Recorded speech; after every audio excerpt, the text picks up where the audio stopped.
For years, one belief kept coming back whenever people talked about Iran's most protected sites. They were too deep, too hardened, too far away, and too heavily defended to be touched cleanly from the air. That idea sounded convincing. On paper, it made sense. Distance, underground construction, and air defense systems were on Iran's side. And for a long time, that was enough to create one powerful illusion that some targets had become almost untouchable. Before we get into it, make sure to like this video, subscribe to the channel, and turn on notifications so you never miss our latest uploads. Then the B-2 entered the story. And once that happened, everything changed. Because this was never just about one bomber.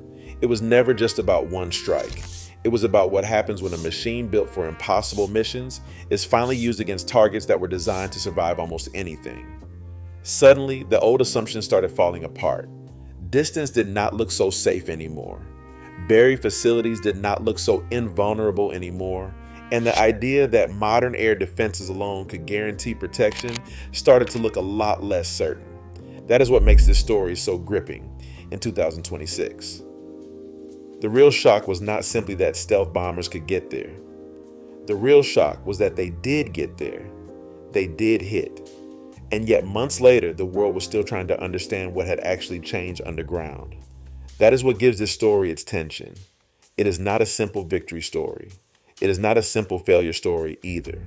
It is a story about reach, power, limits, and the uncomfortable reality that even the most advanced air power on Earth does not always produce clean, final answers.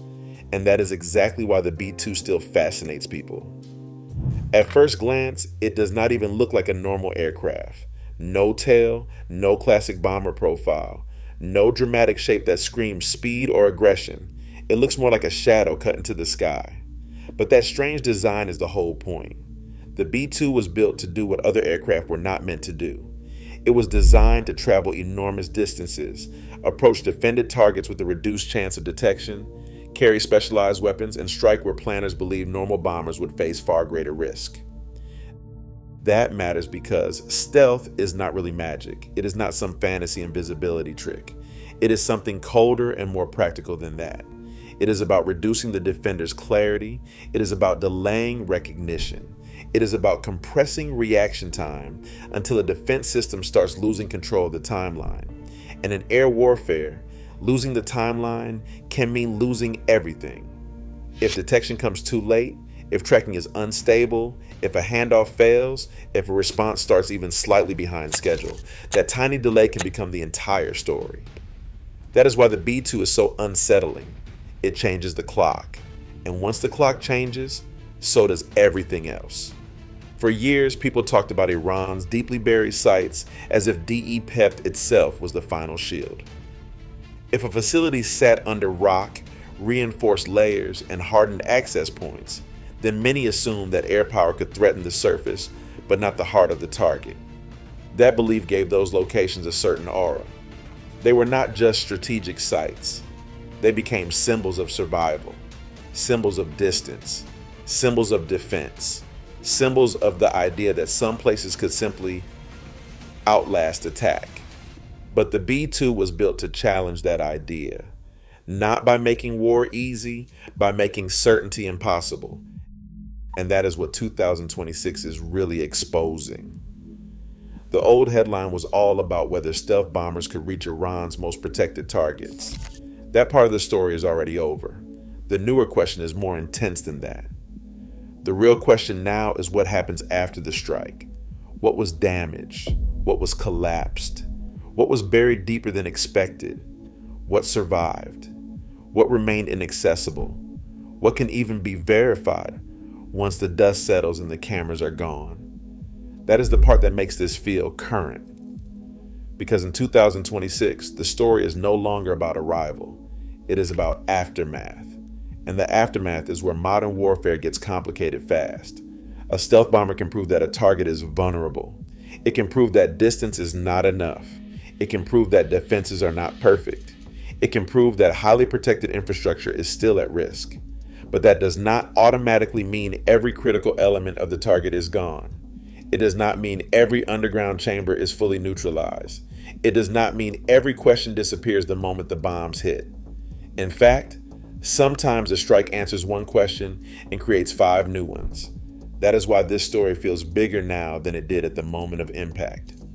Because once the shock fades, the deeper truth starts to emerge. Modern air power can do extraordinary things. It can cross enormous distances. It can hit targets that once looked unreachable. It can challenge the confidence of even heavily defended states. But there are still limits. There is still geology. There is still reinforced depth. There is still uncertainty. There is still the brutal reality that some things underground are harder to destroy than they are to find. And that makes the B-2 more fascinating, not less.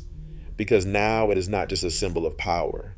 It is a symbol of how power collides with physics. Think about that for a second.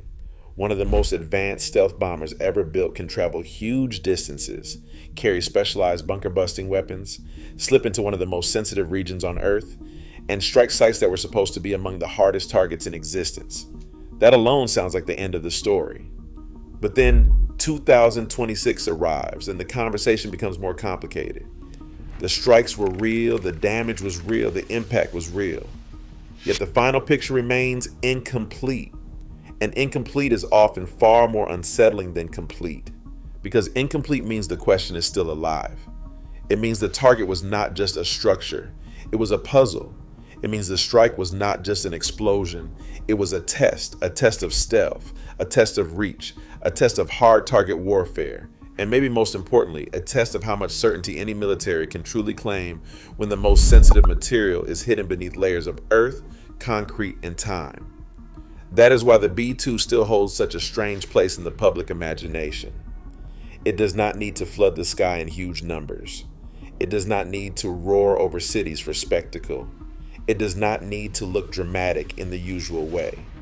Its power comes from something quieter. It comes from the fact that when it enters a story, the entire meaning of safety begins to change. Places that felt protected no longer feel fully protected. Distances that felt large no longer feel large enough. Defenses that look complete no longer look complete. That is a different kind of fear. Not loud fear. Calculated fear. The fear that the map is not as helpful as it used to be. The fear that underground does not automatically mean unreachable. The fear that a strike can happen. The target can be hit. And even then, the real mystery only begins afterward. And that is exactly what gives this story its edge in 2026. The freshest angle is not the same old dramatic question about whether America's stealth bombers could get in. We already know they could. The stronger angle now is what those bombers really changed and what they could not fully settle.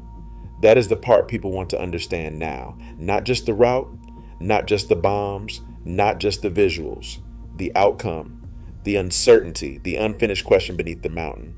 Because that unfinished question is what keeps the whole story alive.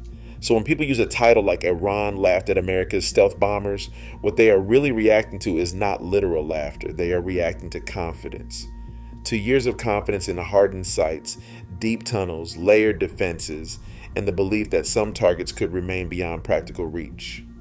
Then the B-2 showed up and cracked that confidence wide open. But in 2026, the story goes one step further. Now, the lesson is not only that the bombers could arrive. The lesson is that even after they arrived, the world was still left staring at the ground and asking the hardest question of all. What was still down there? That question is what makes this story so powerful. It strips away the simple action movie version and replaces it with something much more real. A stealth bomber can break assumptions, it can break defenses, it can break the illusion of distance, but it cannot always break uncertainty. Sometimes uncertainty survives the strike better than the target itself. And maybe that is the most chilling part of the entire story. The B-2 did exactly what it was designed to do. It reached, it hit, it changed the conversation. But months later, the deepest part of the story was still hidden underground.